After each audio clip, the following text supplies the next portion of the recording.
দর্শক, ইতিমধ্যে বোরো মৌসুম শুরু হওয়াতে রাজধানী সহ দেশের প্রায় সব জেলাতেই বেড়েছে চালের সরবরাহ। দামের ক্ষেত্রে সেই প্রভাবটি আসলে কেমন সেটি জানবার চেষ্টা করব। আপনারা জানেন নওগাঁতে বেশ চাল উৎপন্ন হয়, সেখান থেকে যুক্ত হয়েছেন সহকর্মী হারুনুর রশিদ। হারুনুর রশিদ, নিশ্চয়ই শুনতে পাচ্ছেন যে এই বিষয়টি আসলে বলছিলাম শুরুতেই, দর্শকদেরকে জানাচ্ছিলাম যে চালের সরবরাহ বেড়েছে সবগুলো জেলাতেই, সেটি ক্ষেত্রে আসলে চালের দাম কমেছে কিনা। বলেছেন আপনি জানেন যে উত্তরের এই খাদ্য ভাণ্ডার এখানে আসলে প্রায় 2 লাখ মেট্রিক টন জমিতে ধান চাষ হয় এবং সেই ধান থেকে যে চাল, সেই চাল আসলে এরই মধ্যে বাজারে আসতে শুরু করেছে। আমরা খুচরা বাজারে আছি, এখানকার যারা ব্যবসায়ী আছেন তাদের সঙ্গে কথা হচ্ছিল। বিশেষ করে রাশিয়ান জিরা বলা হচ্ছে যেটিকে, সেটি আসলে এখন বিক্রি হচ্ছে 68 টাকা কেজি, যেটি গত এক সপ্তাহ আগেও ছিল 78 টাকা কেজি। মিনি জিরা যেটি, সেটি বিক্রি হচ্ছে 60 টাকা কেজিতে। স্বর্ণা 5 জাতের যে চালগুলো সেটি পাওয়া যাচ্ছে 55 টাকা কেজি।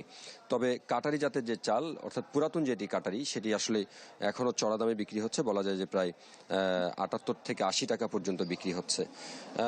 এখানকার যারা খুচরা ব্যবসায়ী তারা বলছেন যে মিলগুলোতে আসলে এরই মধ্যে যে নতুন জাতের যে ধানগুলো আসবার শুরু করেছে এবং সেগুলো থেকে যে চাল সেটিও আসলে বাজারে আসছে এবং কৃষকরা জানাচ্ছিলেন যে গত কয়েকদিন ধরে যে তাদের আসলে এবার ধানও আসলে ভালো হয়েছে মাঠগুলোতে, যার কারণেই এবারে চালের যে দাম সেটি আরও খানিকটা কমে যেতে পারে। এর জন্য আসলেই 7 থেকে আরও 8 দিন অপেক্ষা করতে হবে যারা সাধারণ ভক্ত আছেন তারা।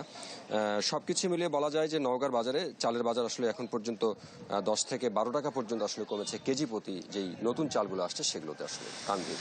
জি, হারুনুর রশিদ, ধন্যবাদ আপনাকে আমাদের সঙ্গে যুক্ত হওয়ার জন্য। হারুনুর রশিদ জানাচ্ছিলেন নওগাঁ থেকে।